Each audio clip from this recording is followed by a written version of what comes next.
Assalamualaikum warahmatullahi wabarakatuh.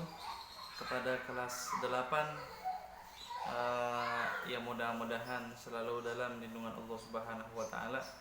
Silahkan kelas 8 buka halaman 21 buku PPKN LKS PPKN. Halaman 21 bab 2 yang judulnya itu menumbuhkan kesadaran terhadap Undang-Undang Negara Republik Indonesia tahun 1945. Sekarang tanggal 16 Agustus, besok insya Allah tanggal 17 Agustus. Yang mana 17 Agustus itu adalah hari kemerdekaan Negara Kesatuan Republik Indonesia yang patut kita rayakan. Karena kenapa? Karena kemerdekaan Indonesia itu adalah salah satu jasa terbesar yang dilakukan oleh pahlawan-pahlawan kita, khususnya orang-orang santri. Dikatakan anak-anak santri itu adalah pahlawan-pahlawan yang paling besar. Karena kenapa? Dulu yang melawan penjajah Belanda dan penjajah Jepang itu yang paling besar berkontribusi dalam memerdekakan Negara Kesatuan Republik Indonesia ini adalah santri. Karena sudah tahu santri itu ada jihad yang paling besar, jihad melawan orang-orang kafir.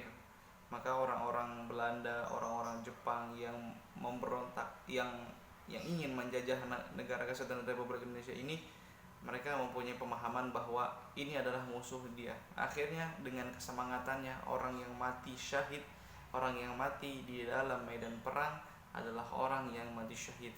Maka mereka santri-santri itu sangat semangat untuk melawan penjajah Belanda dan penjajah Jepang.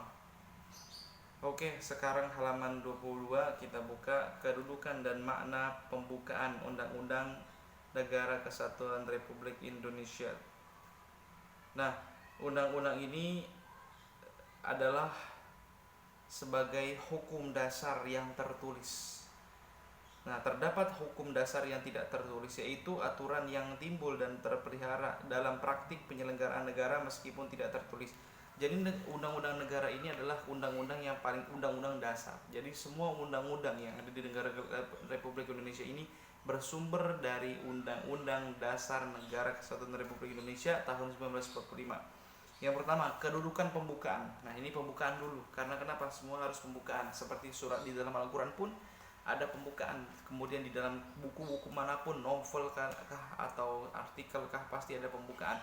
Yang mana pembukaan ini adalah hal yang membuat orang itu tertarik untuk membaca tulisan tersebut. Nah, kedudukan pembukaan Undang-Undang Negara Republik Indonesia, pembukaan konstitusi, baik secara resmi disebut dengan nama pembukaan maupun tidak, menurut memuat norma-norma dasar kehidupan bernegara atau berkaidah fundamental. Isi pembukaan konstitusi bukan rumusan pasal-pasal negara, namun demikian karena berupa norma-norma dasar, isi pembukaan itu mempertinggi kuat pengikat pasal-pasal konstitusi. Jadi pasal-pasal konstitusi itu berasal dari undang-undang negara, undang-undang dasar. Nah, adapun kedudukan pembukaan Undang-Undang 1945 dalam negara Republik Indonesia adalah sebagai berikut. Yang pertama, bagian A, pembukaan Undang-Undang 1945 sebagai pernyataan kemerdekaan yang terperinci bangsa Indonesia pada tahun 17 Agustus 1945 telah menyatakan proklamasi kemerdekaannya, yaitu dalam suatu naskah proklamasi yang dibacakan oleh Soekarno dan Hatta atas nama seluruh bangsa Indonesia.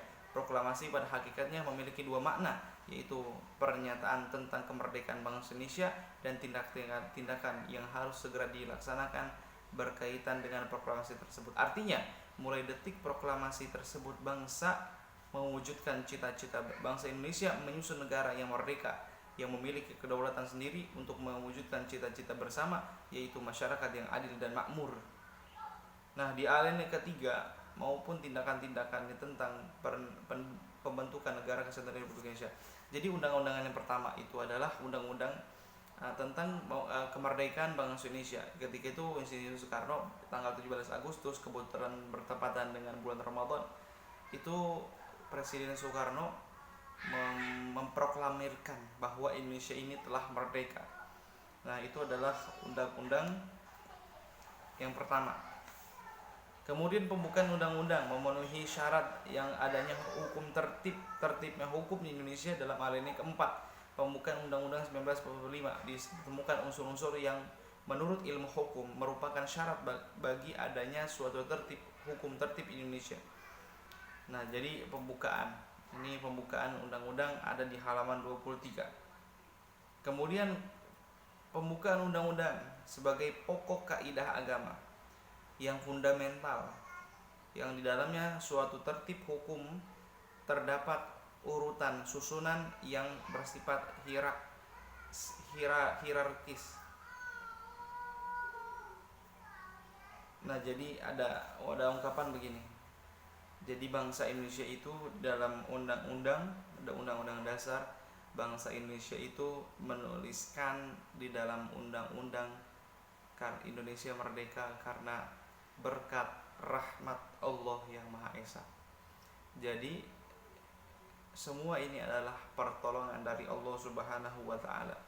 Indonesia ini merdeka berkat pertolongan Allah Subhanahu wa taala. Karena kenapa? Secara akal tidak mungkin. Bisa jadi tidak mungkin bangsa Indonesia ini bisa merdeka. Karena orang Belanda menggunakan senjata, orang Jepang menggunakan bom atom, menggunakan senjata mereka yang sangat canggih. Akan tetapi bangsa Indonesia dengan peralatan yang seadanya. Bahkan dikatakan bangsa Indonesia ini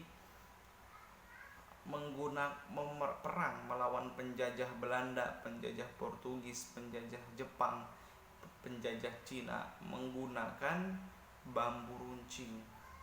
Jadi sangat mungkin kalau seandainya bukan karena pertolongan Allah Subhanahu wa taala, pasti itu Indonesia belum tentu jadi seperti sekarang. Belum tentu Indonesia ini akan merdeka. Belum tentu Indonesia ini terbebas daripada penjajah. Akan tetapi dengan adanya rahmat Allah, dengan adanya kasih sayang Allah Subhanahu wa taala, Allah merdekakan bangsa Indonesia ini. Karena kenapa? Di Indonesia ini banyak para wali-wali Allah Subhanahu wa taala. Yang kita sebut di Jakarta Utara adalah Habib Hasan Al-Haddad, Guba Al-Haddad.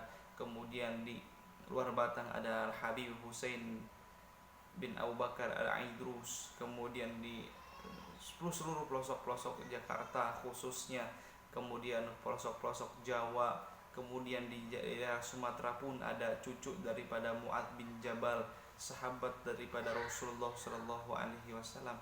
Banyak orang-orang soleh yang di muka bumi ini, sehingga Allah Subhanahu Wa Taala mungkin tidak mau menjadikan bangsa Indonesia ini adalah bangsa yang tidak merdeka. Akhirnya dengan rahmat Allah Subhanahu Wa Taala, dengan berkah wali-wali Allah Subhanahu Wa Taala, Allah membebaskan Indonesia dari penjajahan Belanda dan Jepang. Kemudian hubungan antara pembukaan Undang-Undang 1945 dengan Proklamasi Kemerdekaan Indonesia.